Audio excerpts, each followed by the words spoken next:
So today I'm going to evaluate this integral, this Gaussian integral, but today I'm going to use a different technique. We're not going to use polar coordinates. Rather, we want to use a technique which is known as Feynman's technique. So this is the integral of exponential of minus x squared, which is known as Gaussian function over x from 0 to infinity. I know the answer is root over pi by 2. But let us evaluate this integral. So how do you proceed? So let us define a function, say I'm calling it f. It's a function of a variable t. What is this function? This function is written as follows. It is actually an integration of this Gaussian function from 0 to a finite limit t, and then I take a square of the whole thing. So this is my function, f of t. So now what I'm going to do, I'm not going to take a derivative of this f of t with respect to the parameter t. So let us do it.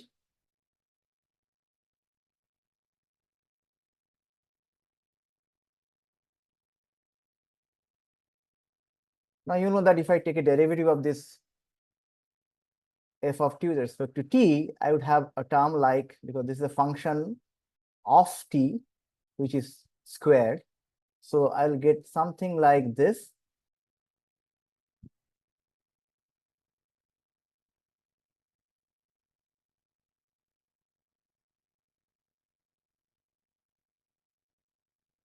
But this is not the end.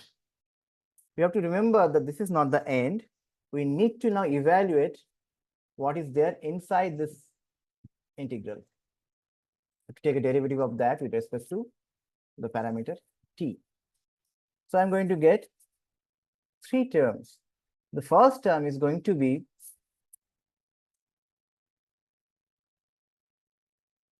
something like del t of, inside the integral, of course, from 0 to t of this function exponential minus x square. And I know that if I take a ddt of this is nothing but 0. But then I'll have two other terms. So I have to first now integrate. I have to take a integrate with respect to the upper limit and take a derivative of this t with respect to t. And then I'll have a similar term like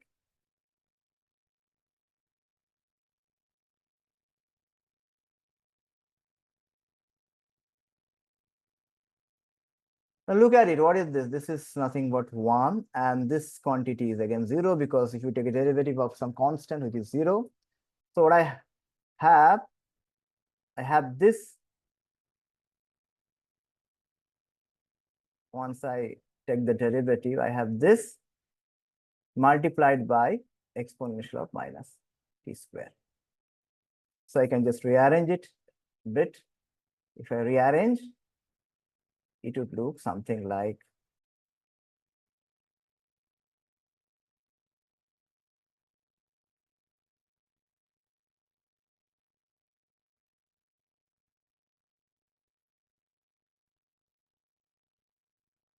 okay. So now remember that we need to evaluate this. We need to know what is the value of this function f when t is infinity. And then I have to take a square root of that. And this is going to be my integral I. Okay. So let us proceed.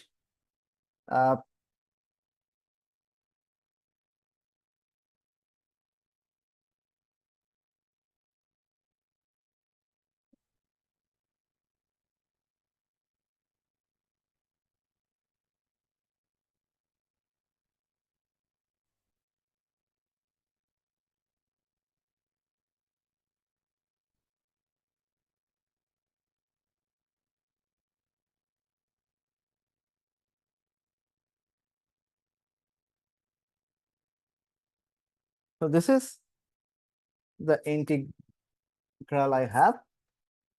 Now, let us make a substitution. The substitution is as follows. Let us define a variable y, which is nothing but x over t. So this will give you dy as dx over t. So if I make this substitution in this integral, what I'm going to get this. So put the limit later. So dx has now become t times dy,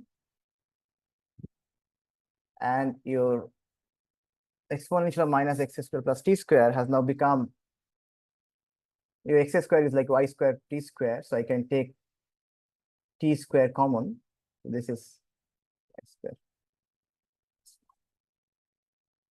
What is the limit of this integration? The limit of integration is, just look at it, when x is 0, it is 0. But when x is equal to t, it is 1. So it is integrating the function from 0 to 1. Okay. Now look at this very carefully, and here the trick comes. This whole thing, I'm writing it as minus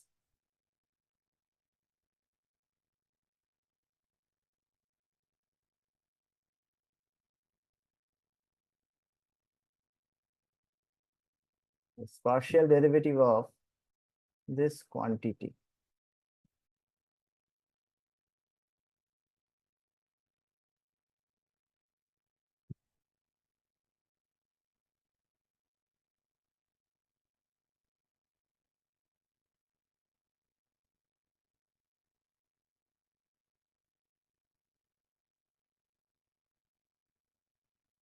Look at it carefully, because if I take partial derivative of this quantity with respect to this variable t, what I'm going to get this function times 1 plus y squared times 2t.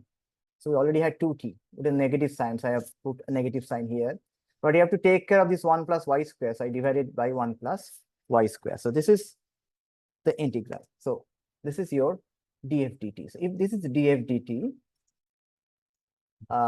then what is f of t? Now f of t, it is obvious that I have to integrate this, and the result is nothing but this integral from 0 to 1 .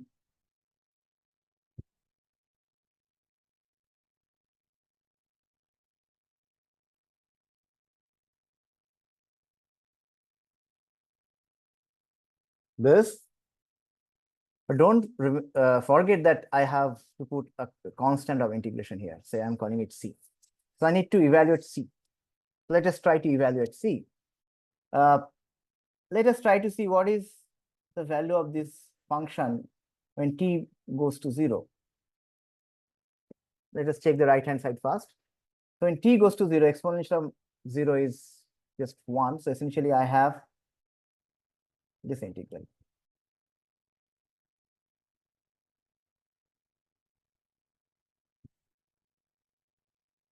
And this is a standard integral, you know, because this is nothing but tan inverse or arctan of that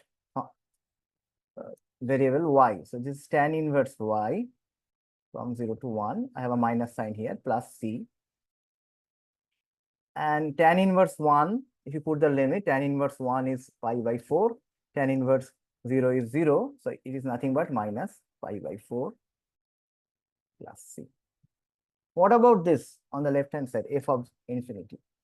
Now remember that f of t is defined as this integral from 0 to t exponential of minus x square dx, and I have to take square of the whole quantity.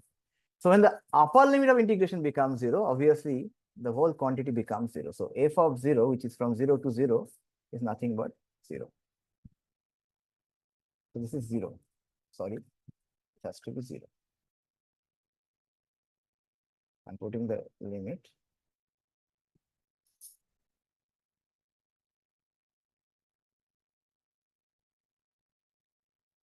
That t is 0.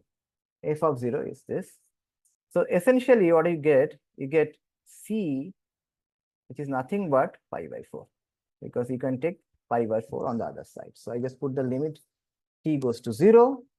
This integral gives me tan inverse y. I put the limits. I get minus pi by 4 on the left hand side. This is 0 because by definition it's 0. F of 0 is 0. So now I know what is c.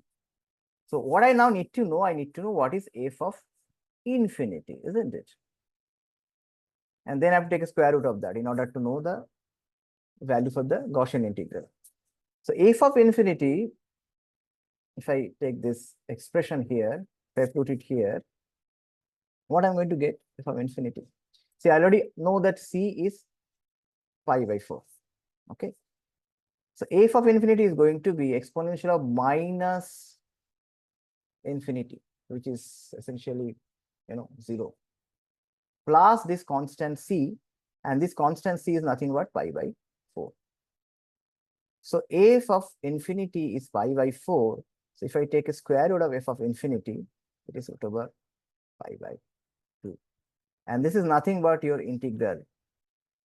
Because remember, this is the definition of f of t, and I is nothing but this integral from 0 to infinity exponential of minus x square dx. So f of infinity is square of this. So root over f of infinity is this integral I, and this is what I want to evaluate. So you can see the answer, it is root over pi by 2. So thank you very much.